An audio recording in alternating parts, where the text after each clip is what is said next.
আসসালামু আলাইকুম। কেমন আচ্ছা? জীবনে যদি কোনোদিন বান্দরের গুহায় চাল ভাজা খাইছাও তাহলে এই ভিডিওটা দেখো, বুঝছাও? তো কাহিনী হচ্ছে কি, একটা পার্সেল আছে বহুত দূর থেকে, প্রায় 300 কিলোমিটার ফাঁকে থেকে, নগাঁও ডিস্ট্রিক্ট থেকে এক মেকার দাদা পাঠাইছে আমার এই মোবাইলটা। অ্যাকচুয়ালি এই পার্সেলটার মধ্যে একটা মোবাইল আছে, আর এই মোবাইলটার মধ্যে প্রবলেম হচ্ছে, মোবাইলটা তার মানে অ্যান্ড্রয়েড ভার্সন 16, এটার মধ্যে এফআরপি লক, ওই যে তালা আছে না উপরে তালা, এই তালাটা ওই দাদাটার খুব জ্বালা দিছে, পরে সেই জ্বালাটা দূর করবার নাকি আমার বগলে পাঠাইছে। এখন কন্ডিশন হয়েছে কি, এটা অফলাইনে তো হয় না, অনলাইনে সাপোর্ট বর্তমান কয়দিন আগে খোলা আছে, আবার বর্তমান বন্ধ হয়েছে। তে প্রবলেমটা হইলে যে তালা, এই তালাটায় অনেক জ্বালা দেয় তার মানে, বুঝছেন?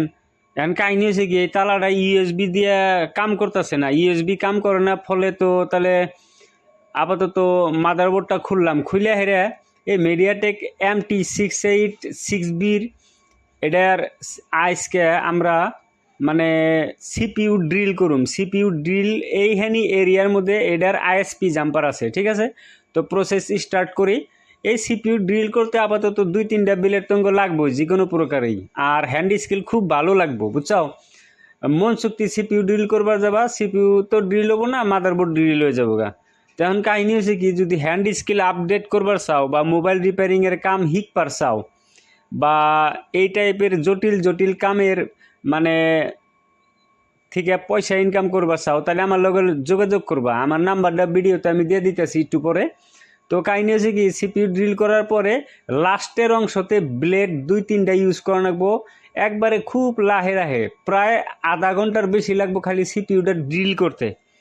আর সিপিইউ ড্রিল করতে মানে কি, বাহিরে কোনো টেনশন, বগলে মানুষ যদি রাহো তাহলে জরিমানা ফাইনাল দেন নেবো। অ্যাকচুয়ালি সিপিইউ ড্রিল করতে বগলে কোনো মানুষ টানুষ রাহা নাগে না। এখন আমার একজনে এই কামটা আমি করতেছি, আর একজনে ভিডিও বানাইতেছে, তাছাড়া আর আমার বগলে বাইরে কোনো মানুষ নাই। যদি পেশাল পারে, বাইরে পেশাল পারে, তাহলে অন্য হানে যে স্ক্রেচ হয়ে যাবো গা। অন্য হানে স্ক্রেচ হলে তাহলে আপাতত আমার মাদারবোর্ড কিনে জরিমানা দেন নেবো। তো MT68886B এই যে 2টা পয়েন্ট আর উপরে 2টা পয়েন্ট, তো ভালো করে এনে স্ক্রেচ করে নেব। স্ক্রেচ করে এটার যেটা ইউএফএস এর আইএসপি আছে না, TX negative, TX positive, RX positive, RX negative, আর রিসেট নেগেটিভ, এই 5টা জাম্পার দিলে এই পয়েন্ট কটার হাতে জাম্পার দিয়ে হেরে আইএসপি দিয়ে কাম করুম আর কি। আর আইএসপি মডিফিকেশন করছি, হেডার ভিডিওটা বানাই নাই অবশ্য। আর যদি কেউ কও যে না কেবা করে বানাইছাও, তাহলে আপাতত ভিডিওটা আমি বানাই দিমনি। আইএসপিটা আমার দেখে রাখি, একটু পরে আমি আইএসপিটা দেখামো আর কি। তো ওখান থেকে জাম্পার নিয়ে অ্যাকচুয়ালি আইসির উপরে কটা জেলাপি বানানো লাগবো, জেলাপি বানায় ওই জেলাপির মধ্যে কানেকশন করা লাগবো আর কি। তো প্রসেসটা অল্প লম্বা, 1 ঘন্টার বেশি লাগে টাইমটা এই কামটা করতে। তো এই টাইপের হ্যান্ড স্কিল যদি বানাবার চাও, আপগ্রেড হইবার চাও, তাহলে প্লিজ যোগাযোগ করো, ভিডিওতে নাম্বার দেওয়া আছে। আর যদি কেউ মোবাইলের হার্ডওয়্যার বা অনলি সফটওয়্যার বা প্রোগ্রামিং শিখবার চাও, তাও ব্যবস্থা আছে আর কি।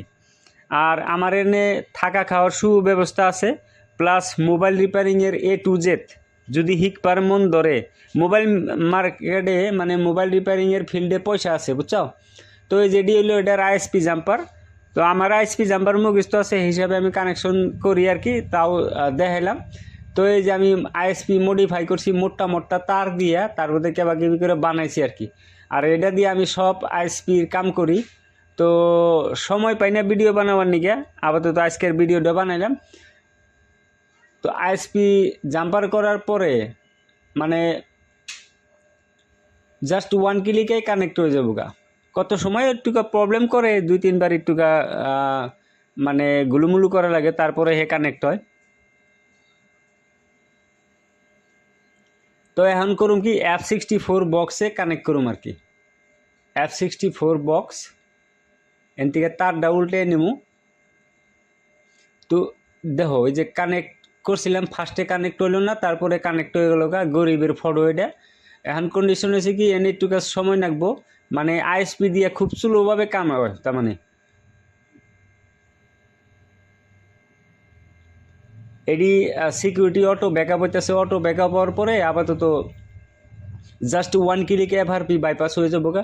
তো যে কোনো ধরনের আইফোন বাদ দিয়ে যে কোনো মোবাইলের অ্যান্ড্রয়েড ভার্সন 15-16 যদি কোনো এফআরপি বা স্ক্রিন লক নিয়ে যদি সমস্যায় ভুগতে চাও তাহলে যোগাযোগ করো। আর বিশেষ করে দোকানদার বাইরে যদি আমার লগে বিজনেস করবার পারেন তাহলে আপনাকেও বেনিফিট হবো বই থেকে। জাস্ট কাস্টমার সঙ্গে মোবাইলটা ডিল করে রেখে আমার কাছে সেন্ড করে দিবেন কুরিয়ারে, আমি কাম করে দেবো, বই থেকে পয়সা পাবেন। এনে এফআরপি অ্যাক্টিভ আছে, এটা 1 ক্লিকে বাস বাইপাস হয়ে যাবো গা।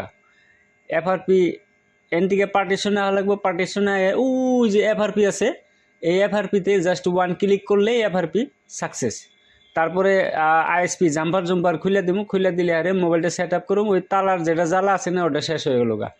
তো এখন দেখেন এন থেকে খুললাম, খোলার পরে আর আমার আইএসপিটা কেমনে হয়েছে, কেবা করে বানাইছি, কি সমাচার একটু যদি কমেন্ট করেন তাহলে ভালো লাগতো আর কি। আমি নেক্সট টাইম বানিয়ে দেখাইতাম কেবা করে আইএসপি জাম্পার করা লাগে, বানান লাগে আর কি।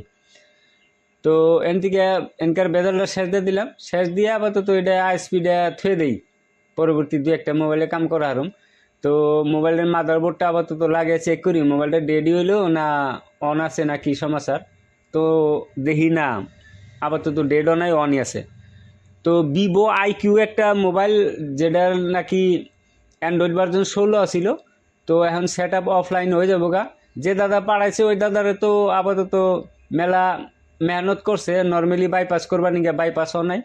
তো এটার মধ্যে যাই দেখি ভিভো আইকিউ Z9 5G। তো যাক গিয়া স্ক্রিন লকটা বানিয়ে দেখি স্ক্রিন লক হয় না নাই। তার মানে অ্যান্ড্রয়েড ভার্জন 16-15 তো এবার এফআরপি বাইপাস হওয়ার পরে স্ক্রিন লক হয়ে পারছে না তার মানে।